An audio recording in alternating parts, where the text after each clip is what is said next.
This, don't laugh, I'm not gonna is laugh. the Nazca booby. Hey, stop giggling back there. Feed on fish. Nest on the island. What's your favorite bird? The booby. When the boobies... Stop giggling. It is not uncommon to see multiple finches sucking from the same booby. No, sorry. stop it. I can't Don't say word that. it like that. Don't word it like that. Hello, welcome in. If you're new here, hi, my name's Taylink. I am a Lunar Fox Vtuber who typically plays a little bit too much Overwatch, but today we're gonna watch some videos about some very cute animals, I'm sure. Very wholesome, very sweet, very chill. If you'd like to watch some of these videos with us live, I do be streaming it over on twitch.tv/Taylink with 2 eyes, not 1 eye. Anywho, let's get into it. No, this is not a video of hell. This is completely Why is it unedited, red? no filters footage from Western Australia. And you may be wondering, how the fuck does it look like a Terraria blood moon? Well, the answer to that question is sand. I don't like sand. Here's a fun fact for you. Australia is the world's largest exporter of iron ore. And 96% of that shit is pulled out of the ground in Western Australia. And the reason we excavate whole chunks there is because the place is sitting on 55 billion, with a B, tons of ore. The whole fucking state is basically just a desert biome covered in iron farms. Crikey, that's a lot of iron. And that iron isn't just found at Y11. No, there is actual fucking rust in the dirt and sand, which tints the whole fucking desert red. Wait, and that red sand is why WA looks like fucking Caled. See, as if the animals trying to kill us wasn't enough. God has done a little trolling and spawned a tropical cyclone on WA's coastline.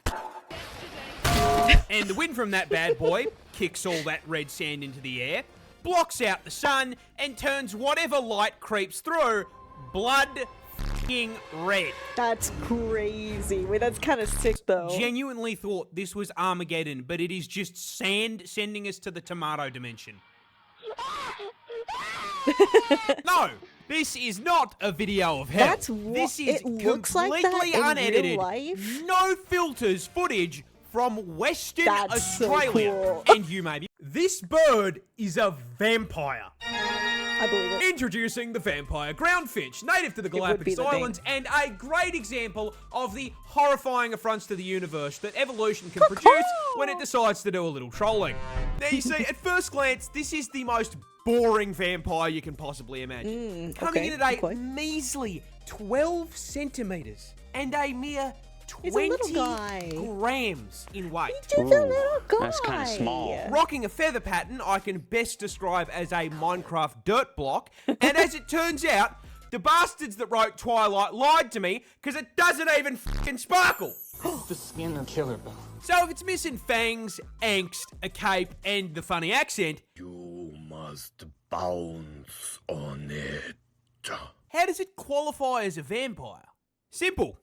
Drinks a shitload of blood. You see, most birds eat seeds and insects, and while the vampire finch can eat those too, there is a problem. They live on an island, and that island is very small. In fact, they're only found on 2 of the Galapagos Islands, and what's wrong with being small? Is there something wrong with being small? I think he's trying to say that there's something wrong with being small. There's nothing wrong with being small. It's about how you use it. Small islands means a far smaller amount of that food to go around, to the point where these finches can't rely on it as their sole source, which for a bird usually isn't a problem, because, you know, they don't need a plane ticket to just f*** off and fly somewhere. However, as the name suggests, the vampire ground finch can't fly for shit. So, how do they get their food? They suck it out of someone that can. This, don't laugh, I'm not gonna laugh. is the Nazca booby. Hey, Stop giggling back there. Another species of bird native to the islands. They are very strong flyers that feed on fish. They also nest on the islands, which is where our feather and Nosferatu comes to play. What's your favorite bird? The booby. You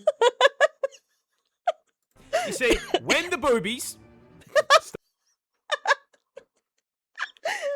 Stop giggling. Come to roost, the vampire finch will sneak over and hop onto their back. Then, using their razor-sharp beak, they will poke a very small, borderline painless hole into one of the bird's flight feathers. Once the blood is flowing freely, the vampire finch gorge themselves on it. See, as it turns out, blood is macro-friendly. And considering these things are living creatures, they just make more blood. In essence, giving the vampire finch an infinite food source. In fact, they can get so much blood from these birds, it is not uncommon to see multiple finches sucking from the same booby. No, stop it. Don't word it it like that. Don't word it like that. This bird... That's crazy. This is the world's most poisonous bird, which is weird considering it does not naturally produce any toxins whatsoever. Okay. So how the fuck does that work? Yeah. Well, this flying carrot is a hooded patooey, and it's basically nature's version of Kirby. But not because they eat a lot. No, this little guy was discovered in Papua New Guinea back in the late 1980s by a scientist named Jack Dumbarker. And while Wait, what was his name? Can we go back? While handling the patooey in the field, what was his name? named Jack Dumbarker. That's a name. That is a name. Dumbarker. And while handling the patooey in the field for his research, he very scientifically discovered a super cool bird fact. Touching them made his skin tingle like TV static before it went numb and then started to fucking burn. That would suck.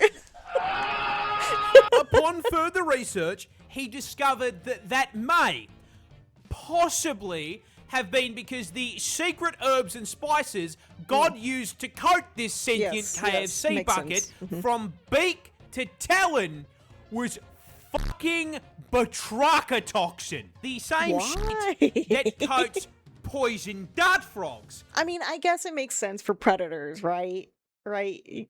It's a good survival tactic, but that's crazy. Otherwise known as one of the most potent neurotoxins on the entire fucking planet. Because of course it's fucking neurotoxin. I cannot go 5 minutes without it being fucking neurotoxin. But like I said, they don't naturally produce it. No, they eat it.